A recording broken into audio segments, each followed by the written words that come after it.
Salam alaikum.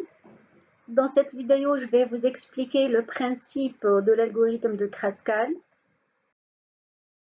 qui va vous permettre de trouver l'arbre couvrant minimal d'un graphe non orienté, connexe et pondéré. Nous allons commencer par supposer que l'ordre de G de notre graphe va être appelé n. Petit m sera la taille de notre graphe et grand T, ça va être l'ensemble des arêtes qui appartiennent à l'arbre cherché. Le principe de l'algorithme de Kruskal est le suivant.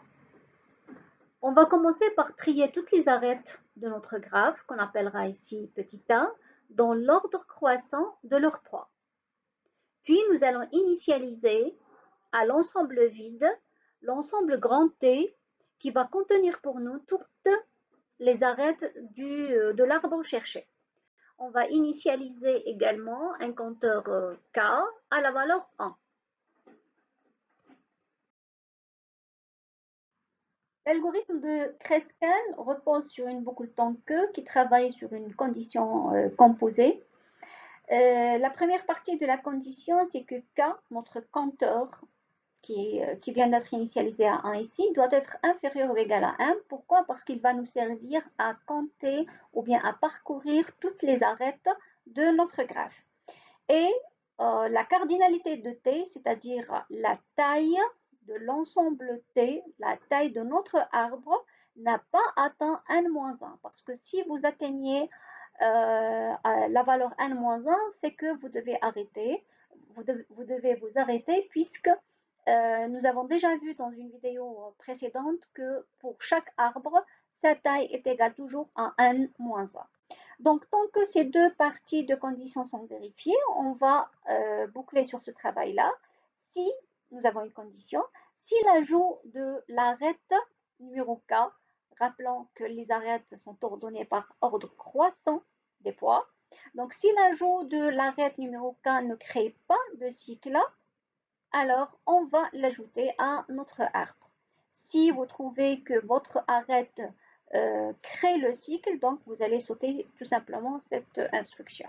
Et puis vous incrémentez le compteur pour passer au traitement de l'arête suivante et hop, on revient à la boucle jusqu'à ce que soit la valeur de K dépasse la valeur de M, donc dans ce cas-là vous avez traité toutes les arêtes, ou bien à un moment donné vous allez atteindre la cardinalité de T qui est égale à M qui atteint la valeur N-1.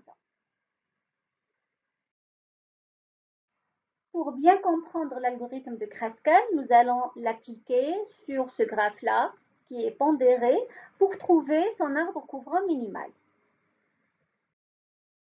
Au démarrage, nous avons l'ensemble T initialisé à l'ensemble vide, le compteur K initialisé à 1. La condition d'arrêt K doit être inférieure ou égale à 9.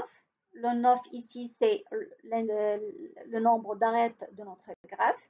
Et le nombre d'arêtes de l'arbre qu'on doit chercher, il doit être égal à n, le nombre de sommets, moins 1 qui est égal à 7. Ça veut dire dès que notre arbre contienne 7 arêtes, on doit arrêter le travail sur la boucle. Ici, vous avez un tableau qui va nous permettre de trier les différentes arêtes selon leur poids. Donc, on met une ligne pour les arêtes, une ligne pour leur poids. Et là, c'est l'indice K qui part de 1 jusqu'à 9 et qui permet de parcourir toutes les arêtes de notre graphe. La première action à faire dans l'algorithme, c'est de trier toutes les arêtes selon leur poids, ce qui va vous donner le tableau suivant. Vous remarquez tout de suite que nous avons classé l'arête 1, 2 en premier lieu parce qu'elle contient la valeur de poids la plus petite. Idem pour l'arête 3, 6 qui a la même valeur de poids. Juste après vient le poids de valeur 2 pour les deux arêtes 1, 3 et 2, 4.